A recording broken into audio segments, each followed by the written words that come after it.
یا عذابوں سے بہلنے ڈرنے والا بھی نہیں۔ وہ تو ضرورت سے بہت زیادہ حقیقت پسند اور حق امر کی کاٹ دار تلوار پہ پاؤں بل نہیں سر کے بل چلنے والا درویش ہے۔ جنون عام کا دیوانہ نہیں، جلال و جذب کا فرزانہ ہے۔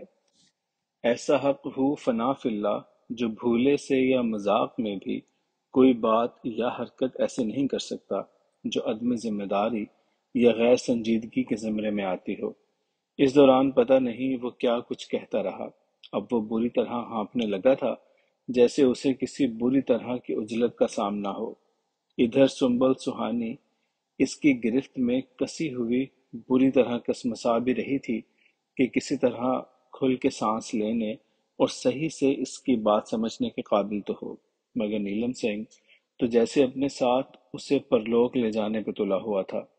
پانی میں ڈوبنے والے اپنے بچانے والے پہ اور یار کی گود میں دم دینے والے اپنے یارانے پہ لمحہ آخر گرفت مضبوط رکھتے ہیں۔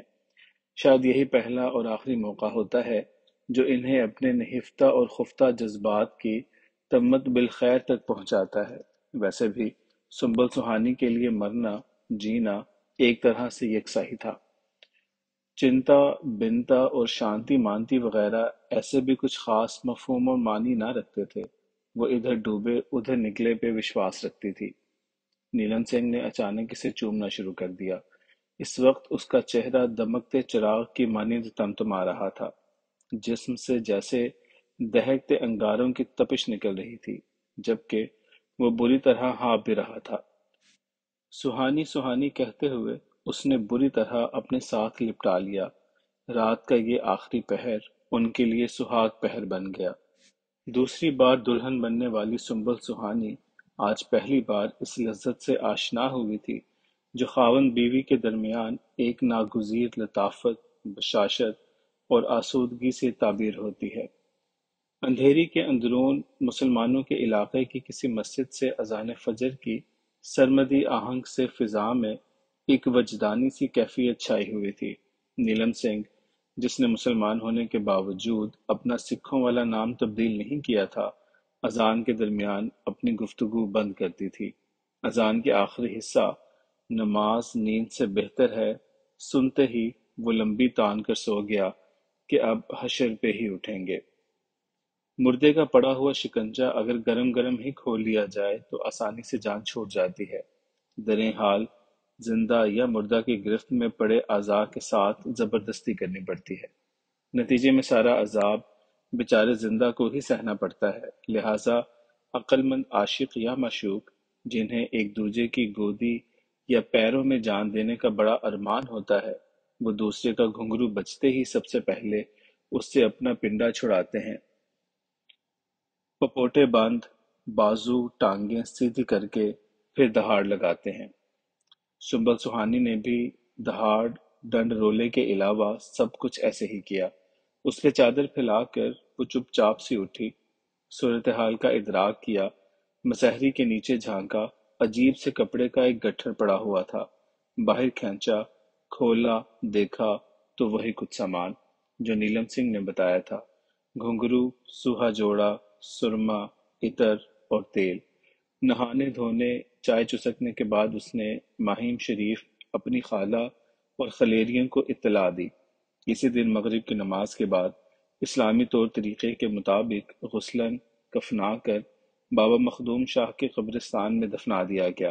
قبر کے لیے ایک قیمتی ٹکڑا زمین خاصی قیمت کے عوض حاصل کر لیا گیا تھا، جس میں مزید ایک دو قبروں کی گنجائش کے علاوہ احاطہ اور ارد گرد پھول پھلواری، پودے، گھاس، پانی اور بجلی کی بھی مناسب انتظام موجود تھا۔ فوتگی، غمی، سوگ کے مواقع پہ اکثر مذہبی یا رسمی اجتماعات ہوتے ہیں، مگر یہاں ان کا کوئی تصور نہ تھا۔ یہاں تک کہ اس نے اپنے میکہ کے علاوہ مرنے والے شوہر کے والدین اور بیوی تک کو بھی اطلاع دینا مناسب نہ سمجھا۔ ان کم نصیبوں کو کسی اور ذرائع سے اس کے مرنے کی خبر ملی اور اس کے مسلمان ہونے کا علم بھی کفن دفن کے سمے ہوا تھا۔ نیلم سنگھ کے گھر والوں نے بھی بغیر کوئی فضیحتہ کھڑا کیے عین وصیت اور کاغذات کے مطابق سنبل سہانی کو اس کی جائز دوسری بیوی تسلیم کرتے ہوئے اس کا حق دے دیا۔ گھر کا مرغا ہی اگر مرلی دھر ہو تو پڑوسن کے مرغی مالتی کا کیا دوش؟ نیلم سنگھ نے اس کے لیے اتنا چھوڑا تھا کہ یہ باقی تمام زندگی کے لیے کسی کے محتاج نہ رہی تھی۔ اس کے رہنے کے لیے پرآسائش فلیٹ بینک بیلنس، جبکہ مستقل آمدنی کا ذریعہ وہ ماڈرن، خوبصورت اور مہنگا ترین جم کلب تھا جس کی ممبرشپ صرف مخصوص طبقہ کے لیے تھی۔ دیکھتے ہی دیکھتے وقت کا کچھوا کچھ آگے نکل گیا۔ اچھے برے وقت کی وہ قائل ہی نہیں تھی۔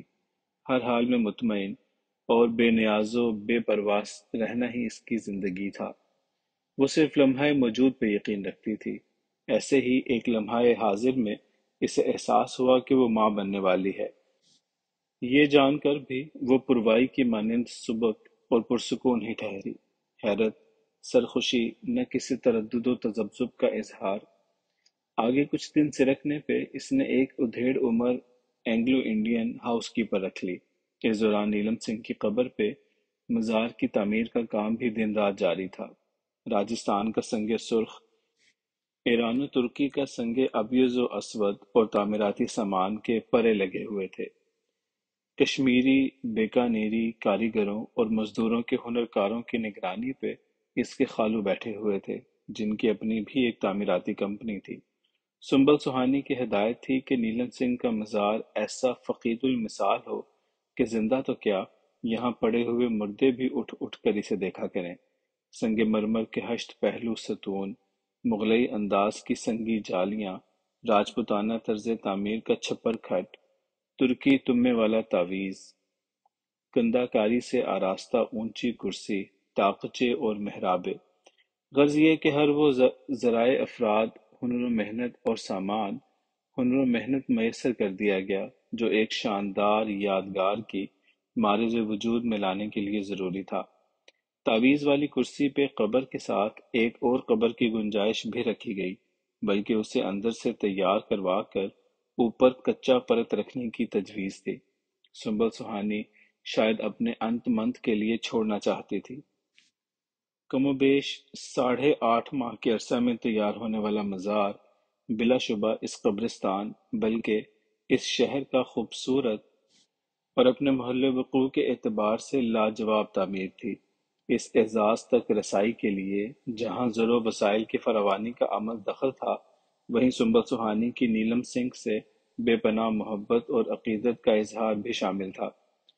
لال سنگھ نے اسپتال یا کسی میٹرنٹی ہاؤس میں جنم نہیں لیا تھا، وہ اسی فلیٹ کے اسی بیڈ اور بیڈ روم میں پیدا ہوا تھا، جہاں لگ بھگ 9 ماہ قبل اس کے پتا جی نیلم سنگھ نے عجیب و غریب حالت میں پران ہارے تھے۔ زچگی کے دوران اس کی خالہ خلیریوں اور خاندانی دایا نے مدد دی تھی۔ شکل و شباہت کے لحاظ سے نومولود اپنے پتا پہ تو تھا ہی، لیکن اس کے رنگ دھنگ بھی اس جیسے ہی تھے۔ رو مچل رہا ہوتا تو لوری سنگیت سنتے ہی دھیرج پکڑ لیتا۔ گھنگرو، ڈھول، تھاپ کی آوازیں تو جیسے اس کے اندر مد و جزر اجالنے لگتی۔ نہایت نحیف و نژاد، سرخ و سپید اور کنچنے نینوں والا ملکوتی سا بچہ تھا۔